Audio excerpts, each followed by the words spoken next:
18 June বুধবার সকাল 10টায় ময়মনসিংহ নগরীর প্রাণকেন্দ্র গাঙ্গিনার পার এলাকার ব্যস্ততম শপিং মল অলকা নদী বাংলা কমপ্লেক্সের দ্বিতীয় তলার মোবাইল মার্কেটে ডাকাতির ঘটনা ঘটে। 0 পয়েন্ট মোবাইল শপ নামের দোকানের তালা ভেঙে 5-6 জন অজ্ঞাতনামা যুবক ডাকাতি করে 2 শতাধিক বিভিন্ন ব্র্যান্ডের মোবাইল ফোন সেট।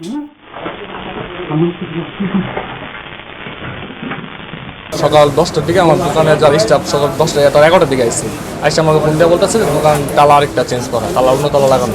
পরে আমার দোকানের ভিতরে ফুটেজ হচ্ছে, ক্যামেরা আছে, আমি ফুটেজ ক্যামেরা টান দিয়ে দেখলাম যে এখান থেকে 5 জন লোক আসছে। এটা সকালবেলা মার্কেট ঢুকছে, সবাই মার্কেট খোলার পরে লোকটা এসে আমার দোকানে সব ফোন প্রায় আপনার 8 থেকে 10 লাখ টাকা ক্যাশ সব ফোন নিয়ে গেছে। এর আগে 17 জুন মঙ্গলবার দিবাগত রাত 1টায় নগরের জিলা স্কুল মোড়ে অবস্থিত চাচার হোটেলের মালিকের বাড়িতে ডাকাতির ঘটনা ঘটে। এ সময় তার হাত পা মুখ বেঁধে নগদ 23 লাখ টাকা এবং আনুমানিক 2 লাখ টাকার স্বর্ণালংকার ডাকাতি করা হয়। মাত্র দরজাটা খুলছি, চাবি দিয়ে খুললা দরজাটাও খোলা আছে, সামনে আমার পিছন দিক দিয়ে দৌড়ে ফেলাইছে। দৌড়াই পরে আর একটা আসছিল তো 2 জন আর কি, পরে ওই যে মুখ বাঁধছে, চোখ বাঁধছে, হাত বাঁধছে, পরে পা বাঁধা পরে ওই জয় করে নিয়ে ফালায় রাখছে। তারপরে আর কিছুই জানি না, কিছুই বলতে পারি না। চুরি ডাকাতি ছাড়াও ময়মনসিংহ নগরীতে ব্যাপক হারে বাড়ছে ছিনতাই ও চাঁদাবাজি। 14 জুন নগরীর বাগমারা এলাকায় শাপলা নার্সিং হোম অ্যান্ড ডায়াগনস্টিক সেন্টারে চাঁদার দাবিতে হামলা করা হয়। এর প্রতিবাদে আন্দোলনে নামেন ক্লিনিক মালিকেরা। যারা আসছিল এরা প্রকৃত এই এলাকার চাঁদাবাজ সন্ত্রাস, এদের বিরুদ্ধে কম করে হলেও 20-30টা মামলা আছে। তো ওই বছরে 9 মাস জেলে থাকে, 3 মাস বাইরে থাকে।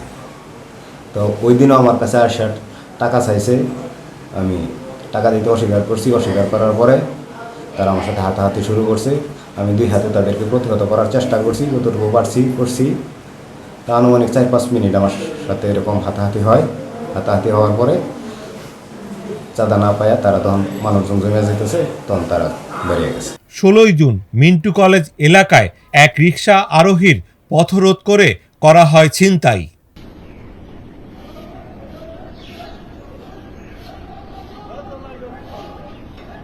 এর 2 দিন পর 17 জুন দিনে দুপুরে নগরীতে ব্যাংক কর্মকর্তা মনিরুল হকের কাছ থেকে ছিনতাইকারীরা লক্ষাধিক টাকা ছিনিয়ে নেয়। সহকর্মী যেহেতু ছিনতাই হয়েছে এবং পুলিশ কর্তৃক মামলা এবং অ্যারেস্টের ছবি, তাতে আমরা আরও বেশি সতর্ক এবং সাবধান থাকার জন্য সবাইকে বলছি। নিজেও একটু এখন আগের চেয়ে একটু সতর্ক থাকি, নিজেও অফিসে আসতে যেতে সবাইকে বলা আছে যে একটু সাবধানে চলাফেরা করেন আসা যাওয়াতে। আইন শৃঙ্খলার ভয়াবহ অবনতিতে দিনে দুপুরে সাধারণ মানুষ ছিনতাইকারীর কবলে পড়ছে বলে মনে করেন নাগরিক নেতৃবৃন্দ। খুবই আতঙ্কের বিষয়। ময়মনসিংহ শহর একটি শান্তি শহর ছিল, এখানে আইন শৃঙ্খলা কোনো কালেই এমন অবনতি ঘটে না। ইদানিং দেখা যাচ্ছে খুনি, সন্ত্রাস, রাহাজানি, ছিনতাই অহরহ হচ্ছে। দিন দুপুর মানুষের টাকা নিয়ে যাওয়া হচ্ছে, রাস্তা ব্লক করে মানুষের ছিনতাই করা হচ্ছে। এটি হওয়ার মূল কারণ আমার যদি মনে হয় মহেশের 2টি থানা, ওসি, ডিবি এবং ওসি কোতোয়ালি এটি স্থির হচ্ছে না, 2 দিন পরে বদলানো হচ্ছে, ওনারা দায়িত্ব পালন করতে পারছেন না। পুলিশের যে আসলে রাস্তায় যে টহলটি সেটা অনেক কমে গেছে।